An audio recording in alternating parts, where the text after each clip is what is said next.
Zdravím vás všetkých trošku po dlhšom čase, ale ja som tu zase, znova a zase. Chcel by som vám popriať pekný večer alebo dobré ráno, krásny deň, dla toho, kedy si budete na toto video dívať. Chcel som veľakrát už driev natočiť nejaké video, ale som bol tak zaneprázdnený, že som sa k tomu nevedel dostať, za čo sa vám omlúvam a ospravedlňujem z celého srdca. Ale som na vás veľmi často myslel a myslel som si, že na naše svaté helovínske sviatky, že natočím pre vás toto video, ale som sa k tomu kvôli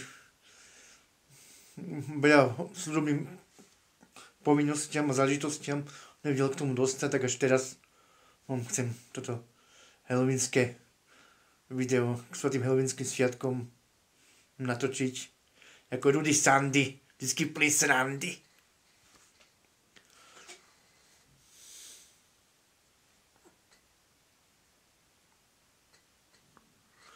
Tak som strašil voľakedy môjho bratranca, ktorý je už tiež v nebíčku. A pri tej príležitosti ma napadla tiež ešte jedna taká spomienka, na ktorú tiež veľmi rád a často spomínam. To bolo v čase, keď som bol ešte trošku mladší. Vtedy som slúžil Bohu ešte ako ministrant. A som sa dozvedel, že taká jedna partia tínedžerov, ktorých som poznal, sa dohodli, že si spravia skúšku odvahy. Že o polnoci prejdú cez celý cintorín. A ja som sa to ako si dozvedel, tak som si obliekol čierne gate, čiernu košeľu a čierne boty, čo som mal na nedeľné sveté omše, som nosil také, čo mi tak klopotali. No a tak ja som išiel tam na ten cintorín, bolo nejak okolo 11:30, keď som tam prišiel. Tak som prešiel cez celý cintorín úplne až na samý koniec. Tedy som ešte trošku pofajčoval, tak som si zapálil jednu cigaretku. A keď som tam prišiel na ten koniec toho cintorína, keď som dofajčil, akurát odbíjala polnoc, tak chvíľočku som tam ešte počkal, schovaný tam za jedným pomníkom, čo bol taký vysoký, že som sa nemusel moc zohýňať. Čo by mi teraz zvlášť robilo problém s tým mojím chrbtom s krížami, keď mám trošku problémy, ale nevadí to ešte. Ako hovorím, že tak ako aj tie moje nohy, tak aj ten môj chrbát a kríž ešte roztancujem. No a tak som tam bol schovaný za tým pomníkom, tam som čakal, že kedy sa tam objavia. A už odbila polnoc, už nechodili. Tak som si pomyslel, že si to asi rozmysleli. Tak som sa vybral zase naspäť k hlavnej bráne cintorínskej, lebo tá zadná bola zatvorená vtedy. No a jak som šiel kolem kostela cintorínskeho, tak jak som šiel spoza rohu, tak som zrazu ich spadal, jak sa tam potichučky zakrádali po špičkách tam, aby nebolo počuť. A ja som si svietil jednou sviečkou, som si prepočítal tam z jedného hrobu. Na začiatku ešte, keď som tam išiel na ten koniec toho cintorína, aby som niekde do jamy nespadol, tak som si prepočítal z jedného hrobu sviečku, čo som si svietil pod nohy. No a nejak ma zbadali hneď vystrašení. Utekali, kričali, utekali kade ľahšie preč. Lenže oni sa potom ešte znova vrátili a znovu sa tam zakradali potichočky po šuličkách. A ak ma zbadali, znovu vzali nohy na plecia a utekali kade ľahšie. Lenže potom ja hľupák som im trošku prezadil, že som na nich začal kričať a oni ma podľa hlasu spoznali, že som to ja. Tak som od nich dostal potom také vynadané.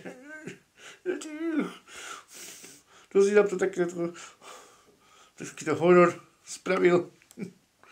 Tak myslím, že to by bolo všetko.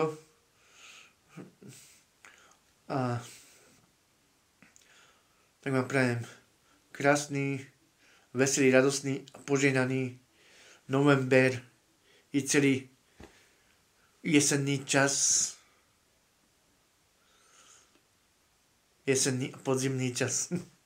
Bo ja, keď som bol chlapec, ešte keď som do škôlky chodil, tak ja som nemal 4-ročné obdobie, ja som mal 5-ročné obdobie.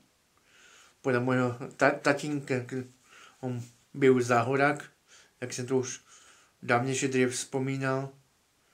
No a od neho som sa naučil, že jaro, leto, jeseň. A často som počul, že hovorí, že aj podzim, takže 4. obdobie bolo podzim a potom zima. Teraz už posledné roky, keď je to globálne oteplovanie, tak nemáme pomaly ani ten podzim, ani zimu poriadne, ale tak vám prajem krásny, veselý, radostný tento náš krásny jesenný čas, ktorý je plný bariev z toho opadaného lístia. Aj keď možno to počasie je akési také pochmúrnejšie, ale ja som tak rád, že môj život a náš ľudský život nezávisí od okolností a situácií, ale od vnútorného naladenia a nastavenia vo svojom vnútri. Tu máme naprogramované.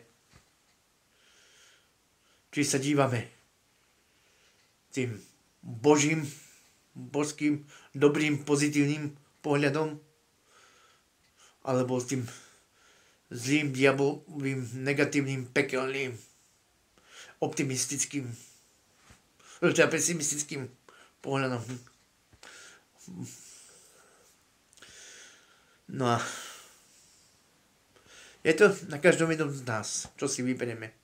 Ako sa budeme na svet a ľudí okolo nás, udalosti okolo nás a všetko okolo nás dívať tu z nášho vnútra, nášho vnútorného naladenia a nastavenia. To je najdôležitejšie. Preto vám prajem, aby ste vždy vedeli byť naladení a nastavení na tie dobré voľné dĺžky, ktoré sú tie dobré, pozitívne, radostné, veselé, pokojné.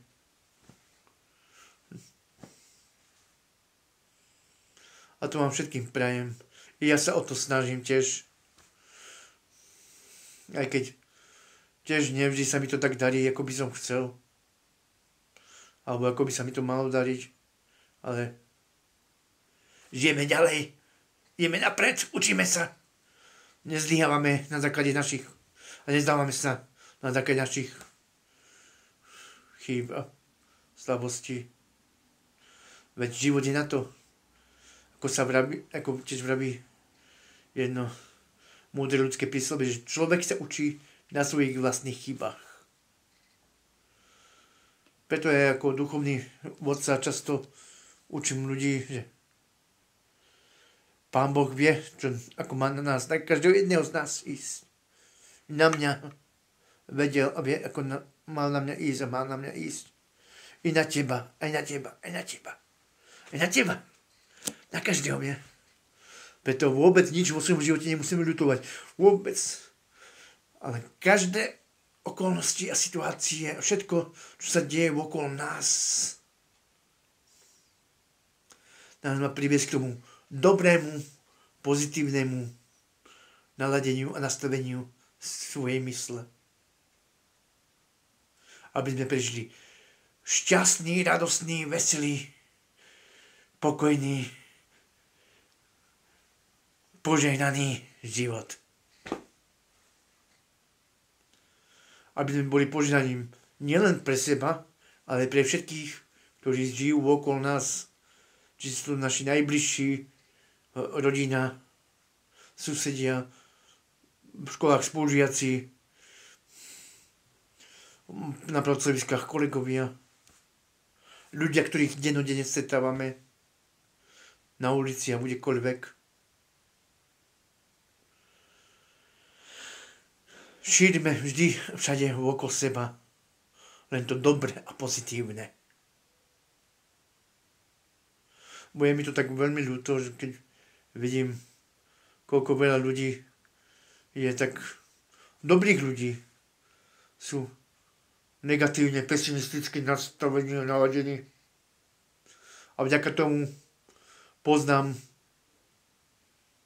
mnohých,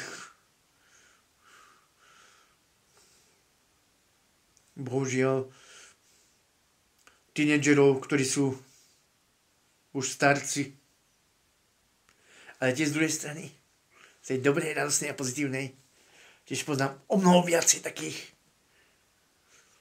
70, 80, 90, aj 100-ročných mládencov.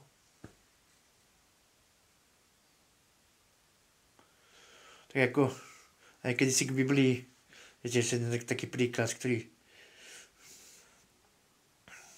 ma často tak povzbudzuje. Jozua dostal od Boha skrze Mojžiša zasľúbenie, že keď prídu do tej zasľúbenej hory, aj keď im to napriek tomu trvalo kvôli nevere a pochybnostiam a reptaniam a frflaniam väčšiny toho židovského ľudu, 40 rokov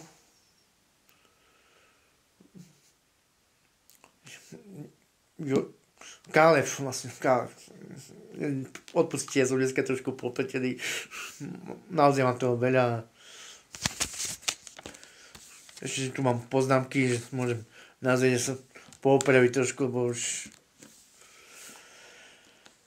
no a tak Jozua viedol po Mojžišovi, prevzal štafetu, aby viedol izraelský ľud do zasľúbenej zeme. A po 40 rokoch Kálev, ktorý dostal od Boha skrze Mojžiša zasľúbenie, že keď príde do tej zemi, že tá hora, to bude jeho hora. A potom po tých 40 rokoch, keď už bol 80-ročný mládenec, prišiel tej svojej mládeneckej božskej sile pred Jozu a hovorí: Boh mi skrze svojho služobníka, tvojho predchodcu, ktorého nám Boh dal ako dokonalého otcu pred tebou, nasľúbil, že keď sa vrátime do tejto zeme a zaujmeme ju do dedičstva, že táto hora bude moja. Tak teraz si ja ako Boží služobník činím nárok na to, aby si mi dal tú moju horu. A takto si máme činiť nárok na to, aby keď nám diabol bude chcieť dávať svoje negatívne myšlienky do tejto krabice, nám sa snažiť cez svoj program ešte také naprogramovať. Kde môže? Nie. Pán Boh nám zasľúbil, že keď budeme žiť Boží život s Bohom, napriek tomu, akékoľvek okolnosti, situácie alebo čokoľvek, to nie je dôležité, to nie je podstatné, lebo to je iba dočasné, to je premenlivé. Ale máme stáť na Božom slove, na Božích zasľúbeniach. Ako sa spieva v tej jednej piesni, ktorú tiež rád spievam. Veľa piesní rád spievam, ale niektoré sú také moje také obľúbené a niektoré sú najobľúbenejšie, niektoré sú obľúbené z obľúbených, niektoré sú najobľúbenejšie z najobľúbenejších. A jeden sa spieva. Verím zasým zasľúbeniam Kristovým, verím všetkým slovom jeho pravdivým. Zo sklamania ja obavy mať nemusím, lebo zasľúbenia svoje pri mne splní všemohúci Boh. Preto ja pevne stojím na nepominuteľných večných Božích zasľúbeniach. Záleží na tom, na čom postavíme a zavisíme svoj život. Či na tých našich dočasných emóciách, ktoré dneska sú také a potom za chvíľu nie. To vôbec nie je podstatné.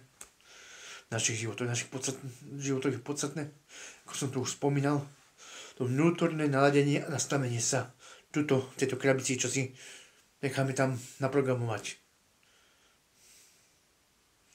Čiže sa necháme si naladiť rádio, keď mi táto púšťala rádio, večer musíte stanice také hľadiť a hľadať cez tie vlnové dĺžky.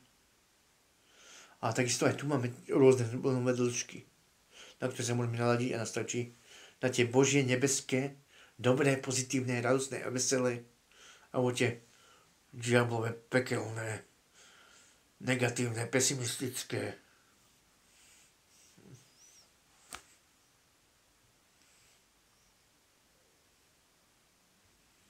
Záleží na každom jednom z nás.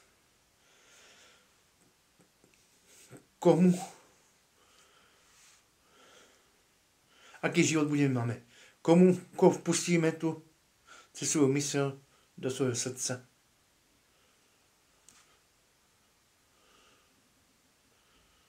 Ako ho odpudíme. Ako aj svätý apoštol Peter, ktorý bol najväčší zo všetkých apoštolov, prvý zo všetkých, ktorý dostal kľúče od nebeského kráľovstva. On sám vedel, že tiež aký je to veľký rozdiel. Preto on o tom aj písal vo svojom liste. A tak mám prajem teda krásny, radostný, veselý, pokojný a požehnaný život. Čo je to v jednom slove požehnaný je zhrnuté všetky tie slova, alebo to sú ovocie toho. Ako svätý apoštol Pavel píše, že ovoci ducha. Ovocie ducha je láska, radosť, pokoj, dlhozojavosť a tak ďalej. A Pán Ježiš nás učil, že dobrý strom nerodí dobré ovocie, takisto ako zlý strom. Dobrý strom nerodí zlé ovocie, takisto ako dobrý... No, sa mi to platí. Ale rozumiete, poznáte písmo sväté, viete, ako tu Pán Ježiš hovoril. A preto nás potom Pán Ježiš vyzýval k tomu, aby sme urobili vo svojom vnútri dobrý strom a budeme mať dobré ovocie. Budeme mať dobrý život. Super život. Radostný, veselý, pokojný. A kedy? Keď si ho ty urobíš. Ja budem mať tiež tedy, keď si ho ja urobím. Každý život, takisto ako každý deň, keď ráno stávame, je v rukách každého jedného z nás.